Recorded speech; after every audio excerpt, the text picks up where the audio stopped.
नमस्कार, अपन सर अपन घर में आपका स्वागत है। आज के बुलेटिन के साथ मैं रूपाली। आप खबरों की ओर रुख करते हैं। 10वीं बिहार बोर्ड की परीक्षा कल यानी 21 फरवरी से होगी। परीक्षा केंद्र सज धज कर तैयार है। वहीं शिक्षा पदाधिकारी ने परीक्षा को लेकर क्या कहा, जानते हैं।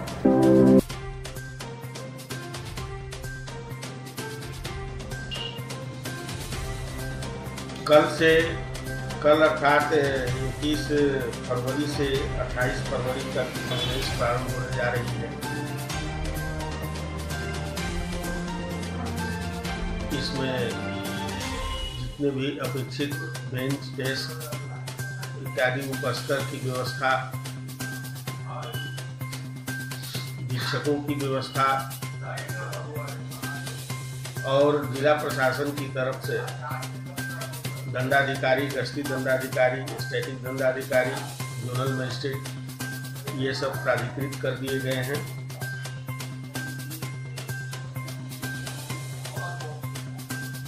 और बच्चों के फ्रिस्किंग के लिए अर्थात उसकी जांच के लिए अलग से पदाधिकारी कर्मचारी लगाए गए हैं। पुलिस की व्यवस्था की गई है ताकि परीक्षा शांतिपूर्ण एवं कदाचार रहित हो। जिले में कुल मैट्रिक परीक्षार्थियों की संख्या 69,938 है जी, और जिसमें छात्रों की संख्या 32,549 है और छात्राओं की संख्या 37,389 है। कैमरा व्यवस्था भी किया गया जी। केंद्र पर, प्रत्येक केंद्र पर सीसीटीवी कैमरा लगा रहेगा ताकि कदाचार का नियंत्रण किया जा सके।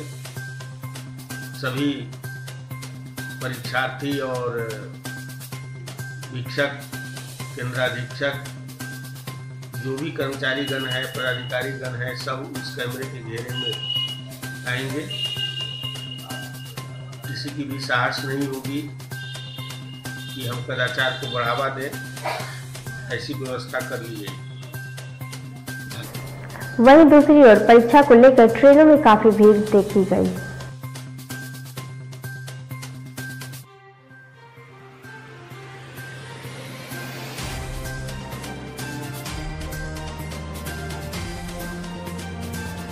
समस्तीपुर जिले के हसनपुर थाना क्षेत्र में चोरों ने पुलिस व आमजन का जीना मुहाल कर रखा है।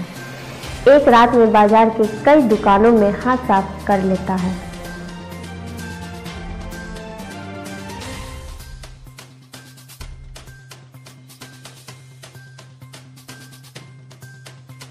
दुकान में चोरी हुआ, रात में हुआ, कम से कम 5-6 दुकान चोरी हुआ। यहाँ से लेकर चीनी मिलता है। समझे, ये प्रशासन जब कंप्लेन करता है तो बोलता है कि हम थोड़ा बाराती आए हैं, तो अब हम बाराती नहीं तो हम लोग क्या करें, पब्लिक लोग मर जाए। ये सब प्रशासन, ये शब्द किसने आपको कहा कि बाराती आए हैं? थाना अध्यक्ष, उसका नाम क्या है? प्रशासन बोला है। प्रशासन में कौन? छोटा बाबू था उनका। अच्छा, नाम नहीं जानते उनका। रात में उनका पेट्रोलिंग था। रात में समस्तीपुर जिले के चंदौली गांव में कश्यप इंटरनेशनल स्कूल खुला। अलग अंदाज में नामांकन प्रारंभ है। देखिए सर, ऐसा है, प्रयास तो मेरा एक्चुअली वैसा ही है। सबसे पहले पिछले 4 साल से मैं जितने भी स्कूल्स हैं, स्कूल्स के ऊपर हम लोग स्टडी कर रहे हैं। ठीक है, मैं 20 साल मुंबई में था। मुंबई में रहने के बाद मैंने वहाँ के लगभग सारे स्कूल्स को देखा। मैंने अपने यहाँ के स्कूल को देखा। मेरे बच्चे भी कई स्कूल में पढ़ाई किए हैं। कई स्कूलों में मैंने प्लस माइनस अच्छी बुरी सारी चीज़ें देखी। तो कुल मिला जुला के सर, जिस तरीके के स्कूल की तलाश मुझे थी, मुझे वो स्कूल की वो कहीं ना कहीं कमी नज़र आई, वहाँ भी यहाँ भी। और जबकि वो पूरी हो सकती है, तो हमने यहाँ के पब्लिक स्कूल को भी देखा, यहाँ के गार्जियन के मेंटालिटी को देखा। चूँकि मैं यहाँ पे पला बड़ा पैदा हुआ, पला यहीं पे, बड़ा यहीं पे हुआ, इस मिट्टी से थोड़ा एक अलग जुड़ाव है। तो फिर मैंने ये सोचा कि क्यों नहीं एक शिक्षा के बड़े संस्थान को यहाँ पे लेके आया जाए, तो आखिर वो कैसे बने, किस तरीके से हो। तो मैंने 4 साल से स्कूल्स के ऊपर एक स्टडी किया। वहाँ के स्कूल को देखा, मैंने यहाँ के भी स्कूल को देखा, अच्छी बुरी सारी चीज़ों को मिला के एक अच्छा कॉन्सेप्ट तैयार करके मैंने यहाँ पे स्कूल डाला। अब वो अलग कैसे बनाती है ये मैं आपको बताता हूँ। क्या होता है एक्चुअली, हर गार्जियन चाहता है कि वो अपने बच्चे को पढ़ा लिखा के एक बड़ा इंसान बनाए, मेहनत करता है, उन बच्चों के पीछे पैसे खर्च करता है, जो भी पैसा उनका होता है वो खून पसीने के कमाई का होता है। लेकिन जो मैं स्कूल्स की तरफ अगर मैं मूवमेंट करता हूँ, मैं उनके तौर तरीके को देखता हूँ, वो बच्चों के करियर से ज़्यादा गार्जियन को लुभाने में ज़्यादा बिलीव कर रहे हैं। गार्जियन को तरह तरह अलग अलग तरीके से उनको सपने दिखा रहे हैं, लुभावने चीज़ें बता रहे हैं कि आप कम पैसे खर्च होंगे, मैं ट्रांसपोर्टेशन फ्री दे रहा हूँ, मैं बैग फ्री दे रहा हूँ, मैं बुक्स फ्री दे रहा हूँ। और गार्जियन को लगता है कि नहीं, ये तो एक मसीहा आ गया हमारे यहाँ उतर के, कि हम बच्चों को, ये बच्चों के लिए बहुत कुछ करने जा रहा है। लेकिन गार्जियन वो नहीं देख पाते हैं जो हमने देखा।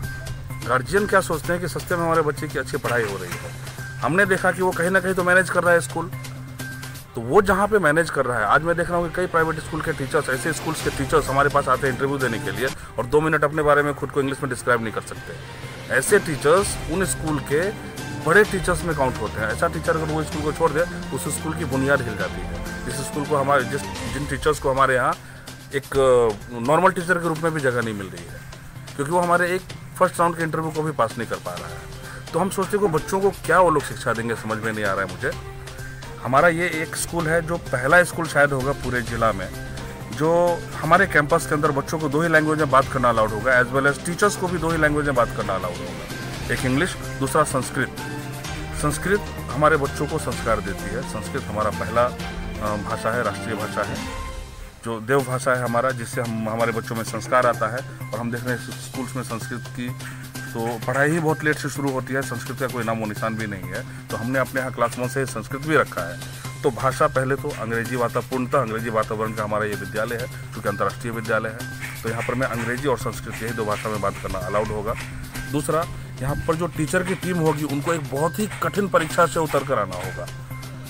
एक कठिन परीक्षा पार करने के बाद ही हमारे स्कूल में उसको टीचर की जगह मिलेगी, चाहे जिनको भी चाहे वो आके चेक कर सकते हैं। यहाँ पे वेल एजुकेटेड टीचर्स की टीम है जिसकी योग्यता कम से कम बीएड और कम से कम डीएलईडी होगी। बाहर के टीचर्स का टीम है, जैसे दक्षिण भारत के टीचर का पूरा टीम है हमारे यहाँ दार्जिलिंग से टीचर का टीम आ रहा है, हमारे यहाँ रांची से टीचर का टीम आ रहा है। हम खुद 20 साल के अनुभव को यहाँ पर मैं पूरी तरह से समाने के लिए तैयार है। हमारे जो एकेडमिक डायरेक्टर हैं मिस्टर रणधीर कुमार, वो अंग्रेजी के बहुत ही बड़े समस्तीपुर जिला में जिनका कोई पकड़ नहीं है, जिनका कोई जोर नहीं, उन्होंने ग्रामर लिखा है, उनके देखरेख में ये हमारे स्कूल का शिक्षा संचालन होने जा रहा है।